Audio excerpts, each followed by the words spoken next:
Students, चलिए हम लोग प्रश्नावली 6.1 के सवालों को सॉल्व करते हैं। देखिए क्वेश्चन नंबर 1 में क्या कहा जा रहा है, सभी वृत्त होते हैं। तो स्टूडेंट, अगर हम लोग सभी वृत्तों की बात करें तो हमारे जो सभी वृत्त हैं वो क्या होते हैं, समरूप होते हैं। नेक्स्ट देखिए, सभी वर्ग, अगर हम लोग सभी वर्गों की बात करें तो हमारे जो सभी वर्ग हैं कैसे होते हैं, समरूप होते हैं।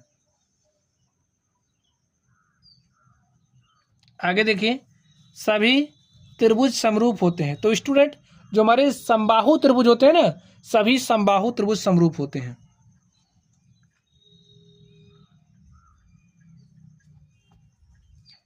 भुजाओं की संख्या समान वाले दो बहुभुज समरूप होते हैं। अगर हमारे पास कोई दो बहुभुज है और ये जो दो बहुभुज हैं ये समरूप कब होते हैं, जब उनके संगत कोण बराबर हों,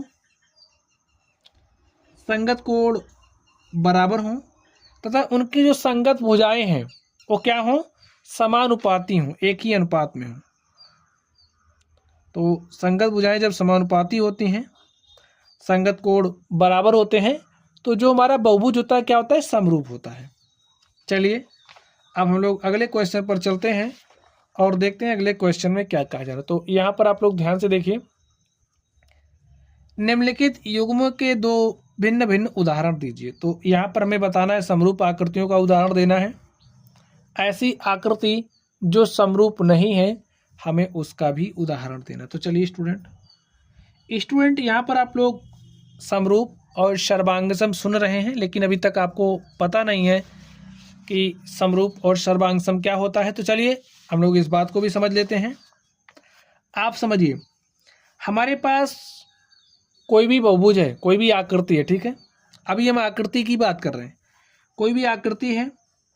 चलिए यहाँ पर हम सर्वांग सम को समझेंगे और यहाँ पर हम लोग समरूप। आप समझिए, हमारे पास कोई दो आकृति है जिनके आकार एवं आमाप दोनों समान है। लिखिए, कोई आकृति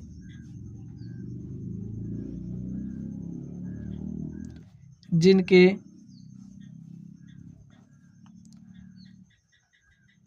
आकार एवं आमाप दोनों समान हों।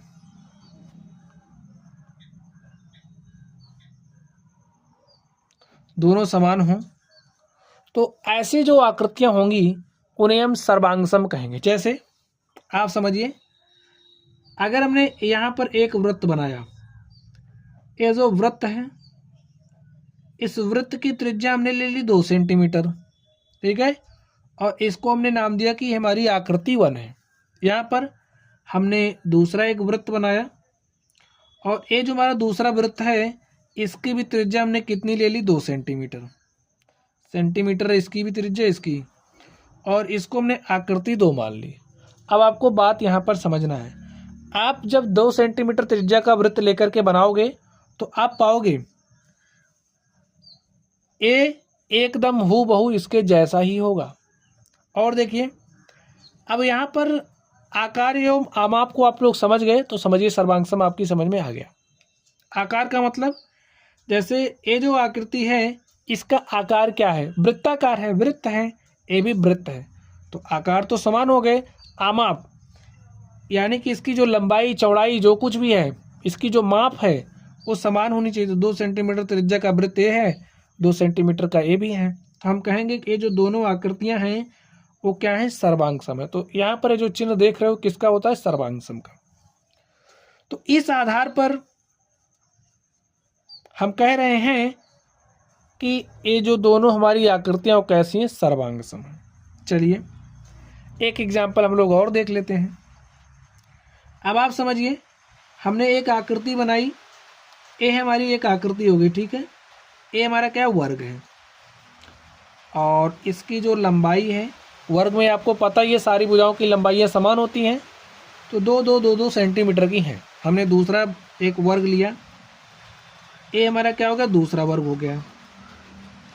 इसकी भी जो माप है वो कितना, हमने 2 सेंटीमीटर लिया, और ये भी आकृति हमारी किसकी है, वर्ग की है। तो आप क्या देख पा रहे हैं, आकृति वर्ग है ए भी वर्ग है यानी कि वर्गाकार है। तो आकृति का जो आकार है वो तो समान हो गया। देखिए इसकी प्रत्येक भुजा की लंबाई 2 सेंटीमीटर है और इसकी भी प्रत्येक भुजा की लंबाई 2 सेंटीमीटर है। तो हम क्या कहेंगे, यहाँ पर जो हमारी आकृति 1 और आकृति 2 है दोनों क्या हैं, एक दूसरे के सर्वांगसम हैं। बात समझ में आ गई होगी। चलिए हम एक एग्जाम्पल लेकर के आपको और समझाए देते हैं। चलिए आप लोग ध्यान से देखिए। अब यहाँ पर हमने एक आकृति बनाई, ए हमारा क्या हो गया, वर्ग हो गया। और यहाँ पर हमने एक दूसरी आकृति बना दी कुछ इस तरीके से, ठीक। ए हमारा वर्ग है, ए हमारा आयत है। अब आपको देख करके ये बताना है कि क्या ये जो आकृतियाँ हमने यहाँ पर बनाई है ये सर्वांगसम है। तो आप डेफिनेशन अप्लाई करिए। आकृति का आकार ये वर्गाकार है, ये आयताकार है, आकार ही समान नहीं है तो हम आपकी बात ही क्या, छोड़ दीजिए। तो यहाँ पर आकृति जो हमारी 1 है और जो 2 है ये सर्वांगसम नहीं है। अब आप लोग बात समझ गए होंगे, यानी कि ये वर्ग है, इस आकृति का आकार, इसका आकार आयत है, तो ये सर्वांगसम नहीं है। सर्वांगसम होने के लिए आकार और उसकी जो माप है दोनों समान होना चाहिए। जैसे एक के ऊपर आप दूसरी रख दें, जैसे आप अपनी हथेली को लीजिए, यहाँ पर देख लीजिए, इसके जैसा हूबहू ये दूसरा वाला है और एक दूसरे के ऊपर रख रहे हैं, ढक ले रहा है, ठीक है। जैसे एकदम हूबहू इसके जैसा ए है तो ऐसे रख रहे हैं, ढक ले रहा है ना, तो ये हमारे दोनों कैसे हैं, सर्वांगसम है। देखिए ढक ले रहे हैं तो ये क्या है, सर्वांगसम है। बात समझ गए होंगे। एक आकृति के ऊपर दूसरी रखें और ढक ले। चलिए सर्वांगसम को आप लोग समझ गए होंगे, इसको आप लोगों ने कक्षा 9 में पढ़ा था। चलिए हम लोग समरूप की बात करते हैं। तो स्टूडेंट, समरूप आकृतियां आप किन्हें कहोगे? आप समझिए, कोई दो आकृति आपके पास है, ठीक है, कोई दो आकृति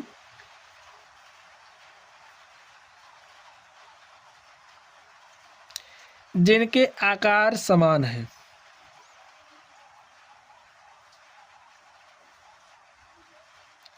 जिनके आकार समान है। इसमें जो माप है वो समान होना आवश्यक नहीं है। आकृति का आकार समान है तो आप कह दोगे कि ये जो आकृति हमारे पास है वो क्या है, समरूप है। जैसे अगर यहाँ पर हम एक वर्ग बनाएं, देखिए ये हमारा क्या हो गया, वर्ग हो गया, ये क्या है, वर्ग है। और कोई यहाँ पर हम एक दूसरा वर्ग बना दें, ये भी हमारी आकृति क्या है, वर्ग है। आमाप समान होना आवश्यक नहीं है। आकृति कैसी है, वर्गाकार है, एक ऐसी है, वर्गाकार है। तो यहाँ पर हम कह देंगे कि ये जो आकृति 1 है आकृति 2 के क्या है, समरूप है। और ये जो हमारा चिन्ह होता है वो समरूप को दिखाता है, ठीक है, कि ये आकृति इसके समरूप है। चलिए आगे देख लेते हैं। अगर हम वृत्त बना दें, ये हमारा क्या हो गया, एक वृत्त हो गया। और यहाँ पर एक हमारा क्या हो गया, दूसरा वृत्त हो गया। देखिए ये बड़ा है, ये छोटा है, यानी कि इसकी माप बड़ी है, इसकी माप छोटी है, इससे कोई फर्क नहीं पड़ेगा। केवल हाँ, ए वृत्त है तो ए भी वृत्त होना चाहिए। ये बात आप लोग समझ गए। तो हम क्या कह सकते हैं, यहाँ से आप लोग ध्यान से समझिए। ए वृत्ताकार है, ए भी वृत्ताकार है, यानी कि दोनों वृत्त हैं। तो जो हमारी आकृति 1 है, आकृति 2 है, दोनों क्या है, समरूप है। इसी तरीके से अगर हम लोग त्रिभुज की बात करें, त्रिभुज में स्टूडेंट सारे त्रिभुज की हम बात नहीं कर रहे, सिर्फ समबाहु त्रिभुज की। तो जो हमारे समबाहु त्रिभुज हो गए, समझिए समबाहु त्रिभुज की खास बात आपको पता है कि इसका जो प्रत्येक कोण होता है वो 60 डिग्री का होता है, ठीक है। तो इस तरीके से हमने एक समबाहु त्रिभुज बनाया, इसका भी प्रत्येक कोण 60 डिग्री ही है, ठीक है। तो ये जो हमारी आकृति देखिए, समबाहु त्रिभुज ए भी है, समबाहु त्रिभुज ए भी है, क्योंकि प्रत्येक कोण 60 डिग्री है। तो समबाहु त्रिभुज ए बी है, समबाहु त्रिभुज ए बी है, ठीक है। अब इसकी माप कुछ दूसरी है, इसकी माप दूसरी है भुजा की, तो भुजा की माप पे हमें नहीं जाना है। हाँ, आकृति हमारी समबाहु है, ए बी समबाहु है, तो हम कहेंगे कि जो हमारा समबाहु त्रिभुज यहाँ पर आप देख रहे हो आकृति 1 और आकृति 2 में, ये क्या है, ए बी समरूप है। तो स्टूडेंट इन तीनों के विषय में एक स्पेशल बात कह सकते हैं। क्या कह सकते हैं कि सभी जो हमारे वर्ग होते हैं वो क्या होते हैं, समरूप होते हैं। जैसा कि अभी हमने इस पर आधारित प्रश्नों को सॉल्व किया था। इन बातों को आप लोग समझते रहिए। सभी वर्ग समरूप होते हैं, ठीक है। वर्ग की बात हो रही है। अगर हम सभी वृत्त की बात करें तो हमारे सभी वृत्त भी क्या होते हैं, सभी वृत्त भी समरूप होते हैं।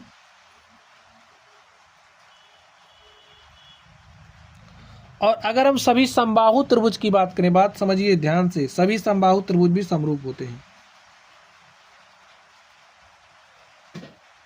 सभी समबाहु त्रिभुज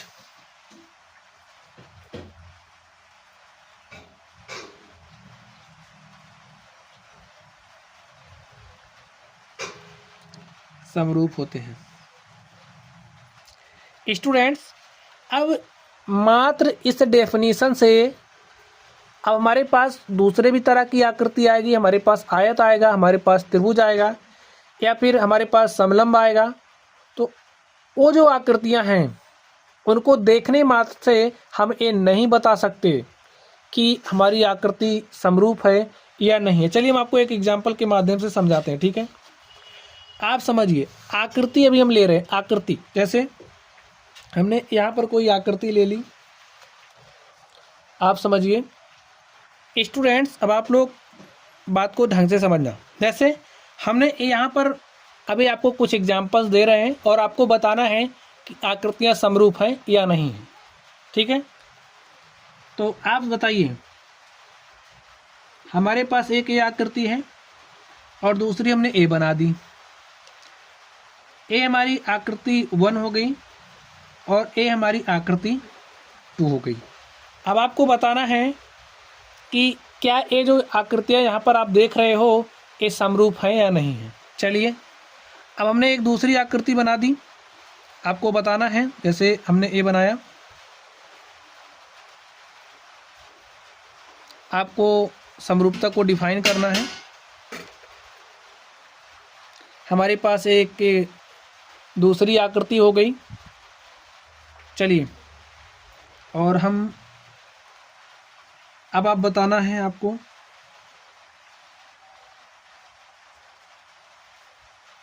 कि ये आकृतियाँ क्या एक दूसरे के समरूप हैं। चलिए अब आप लोग ध्यान से देखिए,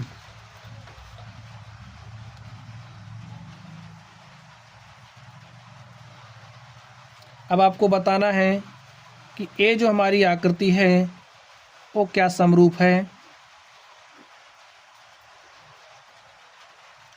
अब आपको ध्यान से देखना है। सबसे पहले जब आप इसको देखोगे तो हमारी जो बेसिक डेफिनीशन है, बेसिक डेफिनीशन समरूप की क्या थी कि आकृति के आकार समान होने चाहिए। तो यहाँ पर इसका क्या आकार समान है, तो भाई ये वृत्त है, ये आयत है, तो आकार समान नहीं है, इसलिए ये जो आकृति है वो क्या है, समरूप नहीं है।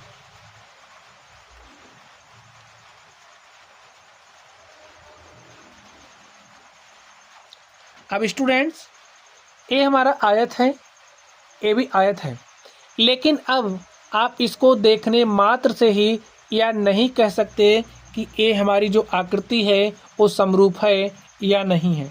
अब आप लोग यहाँ पर ध्यान से देखिए, जैसे अगर हमारे पास इस तरीके से कोई बहुभुज आ गया, ठीक है, बहुभुज आ गया, तो आप इसको देखने मात्र से या नहीं कह सकते। देखिए ये भी समलंब है, ये भी समलंब है, लेकिन आप देखने मात्र से यह निर्णय नहीं कर सकते कि ये जो हमारी आकृतियां हैं ये समरूप हैं या नहीं है। अगर हमारे पास कोई भी बहुभुज है, खासकर ये जो आपका लेसन 6 है, यानी कि जो त्रिभुज है, इसमें आपको समरूपता के बारे में स्टडी करना है, त्रिभुजों की समरूपता के बारे में। लेकिन समरूप आकृतियाँ क्या होती हैं इनको तो आपको समझना पड़ेगा। अब ध्यान से देखिए, जैसे हमारे पास इस तरीके से आकृति आ गई, तो अब आप देखने मात्र से यह नहीं बता सकते कि ये हमारी आकृति समरूप है या नहीं है। अब इसको हम कैसे बताएंगे? तो स्टूडेंट इसके लिए हमारी एक अलग डेफिनेशन होती है, आप लोग समझिए। लिखिए दो बहुभुज, जैसे हमारे पास कोई भी बहुभुज है, ठीक है, दो बहुभुज समरूप कहलाते हैं या फिर समरूप होते हैं, समरूप कहलाते हैं यदि संगत कोण बराबर है, ठीक है, यदि संगत कोण बराबर हो।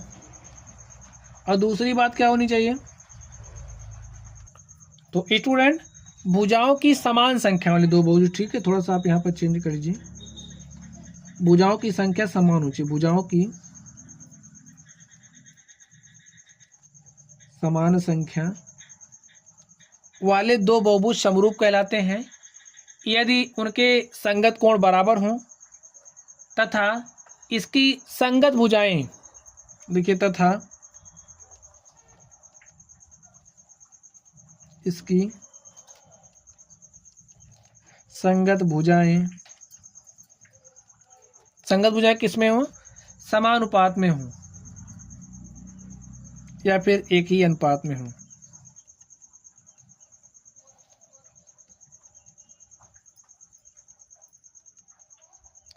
अब जब हमारे पास, देखिए, इसमें चार भुजाएं हैं, इसमें भी चार भुजाएं हैं, तो ये भुजाओं की संख्या समान वाले दो बहुभुज हो गए। अब हमें अगर इनकी समरूपता चेक करनी है तो हम क्या देखेंगे? संगत कोण बराबर हो और इनकी जो संगत भुजाएं हैं वो क्या हो? एक ही अनुपात में। उसी तरीके से इसके लिए, उसी तरीके से इसके लिए।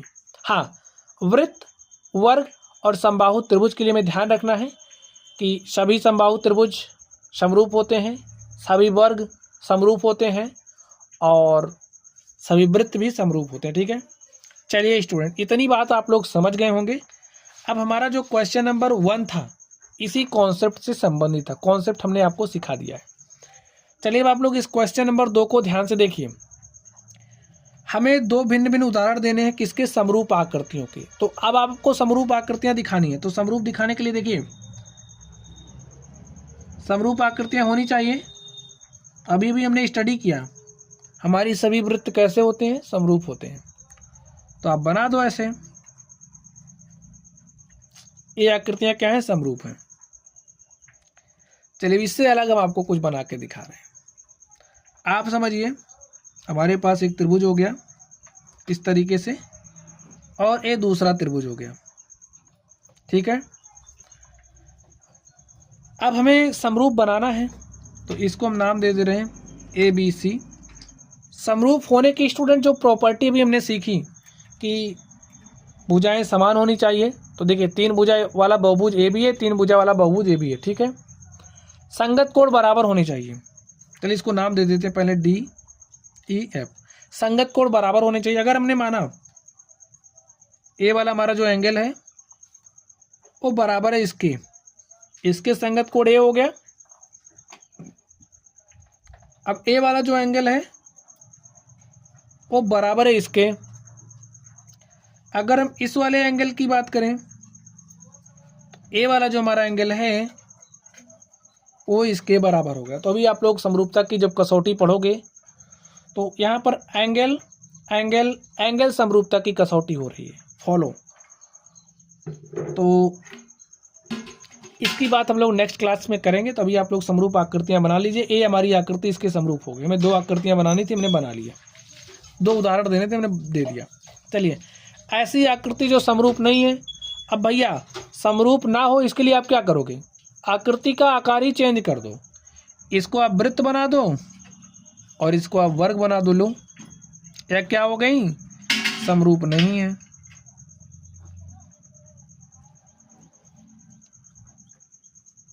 दो उदाहरण देने हैं। अब इसको आप आयत बना दो और इसको आप त्रिभुज बना दो। ये भी सब आकार आप अलग कर दीजिए बस, ठीक है। तो इस तरीके से मैं 2 उदाहरण देने थे, हमने दे दिया है।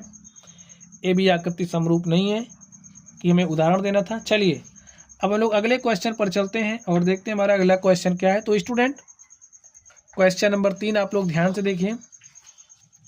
अब यहाँ पर आपको ध्यान से देखना, तो वैसे तो आप लोग इसको ध्यान से देखिए और इसको भी ध्यान से देखिए। कुछ देख पा रहे हैं आप इसमें? बताइए कि निम्नलिखित चतुर्भुज समरूप है या नहीं है। तो हमें बताना, ये जो आकृति आप देख रहे हो समरूप है या नहीं है। तो चलिए हम बताते हैं। अब आप कैसे बताओगे? क्या आप इन आकृतियों को देखने मात्र से ही बता सकते हो कि आकृति हमारी समरूप है या नहीं है? अगर आपको आकृतियों के बारे में नॉलेज है तो देखिए 3 सेंटीमीटर है और प्रत्येक कोण 90 डिग्री है। तो ये तो हमारा वर्ग है। यहाँ पर देखिए 1.5, 1.5, 1.5, 1.5, यानी कि सभी भुजाओं की माप बराबर है, लेकिन कोई भी एंगल 90 डिग्री नहीं है। देख रहे हो ना? यहाँ पे अगर बीच के एंगल की बात करें तो ये हमारा 90 डिग्री नहीं है। ये हमारा क्या है? एक समचतुर्भुज है, वर्ग है। ठीक है, तो ये तो समरूप नहीं है। लेकिन अब मान लीजिए आपको कुछ नहीं पता, आप समचतुर्भुज के बारे में नहीं जानते, तो आप क्या करोगे?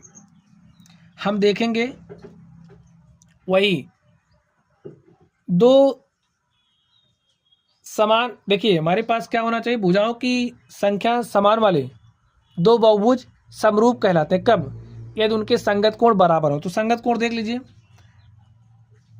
चलिए PQRS AB पे देखते हैं। क्या एंगल P एंगल A के बराबर है? भाई एंगल तो वो बराबर नहीं है ना। देखिए एक कुछ दूसरा ऐसे दिख रहा, ये तो मैं 90 दिख रहा है, लेकिन ये 90 से कम है, तो एंगल तो बराबर है नहीं। लिखते चलिए। दो बातें में चेक करनी होती हैं। पहला, संगत कोण बराबर होने चाहिए। लिखिए संगत कोण बराबर नहीं है।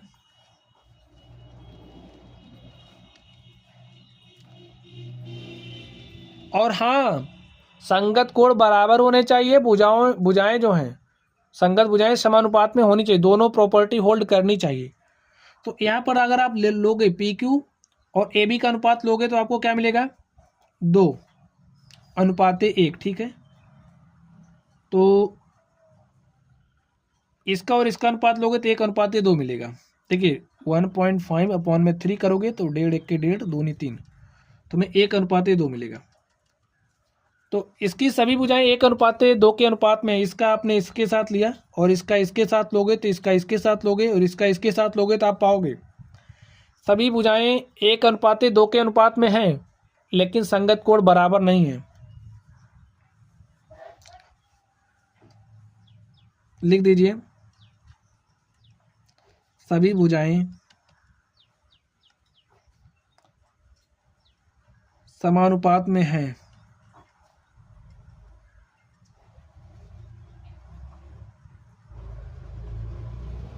सभी संगत भुजाएं समानुपात में हैं, किंतु संगत कोण बराबर नहीं है।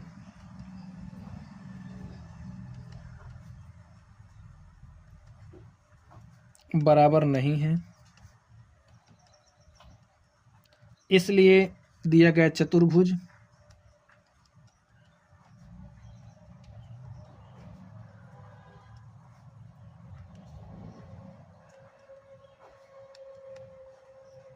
समरूप नहीं है। तो स्टूडेंट्स, ये जो क्वेश्चन था हमने सॉल्व कर दिया है। मैं आशा करता हूँ कि बातें आप लोगों की समझ में आई होंगी। तो इस तरीके से जो हमारी प्रश्नावली है, प्रश्नावली भी समाप्त हो गई। तो चलिए आप लोग पढ़ते रहिए। अगर आप लोगों को कोई भी डाउट हो तो आप लोग कमेंट बॉक्स में कमेंट करना। वीडियो पसंद आए तो वीडियो को लाइक कीजिएगा। चैनल पर नए हो तो चैनल को सब्सक्राइब करिएगा। और हाँ, अगली प्रश्नावली पढ़ने के लिए आप लोग तैयार रहिएगा। Thank you.